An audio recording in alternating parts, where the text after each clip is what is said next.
నిండు సభలో అసెంబ్లీలో మీ నాయకుడు నందమూరి బాలకృష్ణ మా జగన్మోహన్ రెడ్డి గారిని సైకో అనొచ్చు. మరి ఈ ఈ ఈ సైకోని ఈరోజు అంటున్నవే అదే ఒక 10 ఇయర్స్ బ్యాకో, 15 ఇయర్స్ బ్యాక్ ఎప్పుడు జరిగింది గుర్తుకు నాకు తెలవదు డేట్ ఎగ్జాక్ట్‌లీ ఏ ఇయర్ అనే విషయము. ఆ రోజు గన్ పేలినప్పుడు ఈ నాయకుడు తండ్రి దగ్గరికి కాళ్ళ దగ్గరికి ఎందుకొచ్చినారు మీరు? అయ్యో! బాపు మా పొరపాటయింది తండ్రి మా కాళ్ళు పట్టుకుంటాం మమ్మల్ని బయటేయండి కేసు నుంచని. మరి ఆ రోజు రాకుండా ఉండాల్సింది రాజశేఖర రెడ్డి గారి దగ్గరికి. ఆ రాజశేఖర రెడ్డి ప్రాణభిక్ష పెడితేనే ఈరోజు మీ నాయకుడు బాలకృష్ణ బయటున్నాడు. ఆయన ఈరోజు మా నాయకుని గురించి విమర్శించేవాళ్ళు.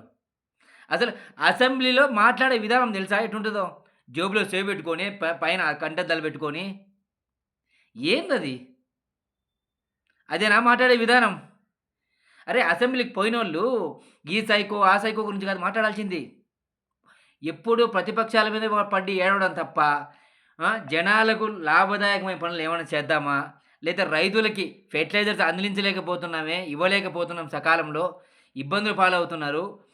వర్షాలొచ్చి పంటలు పండినా గూడా రేట్లు లేవు. వాళ్ళకి గిట్టుబాటు ధరలు ఎట్లిస్తాము? ఏమైనా కొత్త స్కీములు తెప్పిద్దాం. దీని గురించి మాట్లాడమని చెప్పండి. గుర్తుపెట్టుకో మీ బాలకృష్ణ గాని, నువ్వు గాని అధికారం ఉందన్న అహంకారంతో గుద్ద బలుపుతో కొట్టుకుంటా ఉన్నారు. బావ ముఖ్యమంత్రి, అల్లుడు మినిస్టర్‌లే అనుకుంటా ఉన్నారు. అధికారం ఎవడబ్బ సొత్తు కాదు. 2029 మారి జగన్మోహన్ రెడ్డి ప్రభుత్వం వచ్చిందంటే మీరు బట్టలు ఇప్పుకొని పరిగెత్తాల్సి వస్తది రోడ్డు మీద.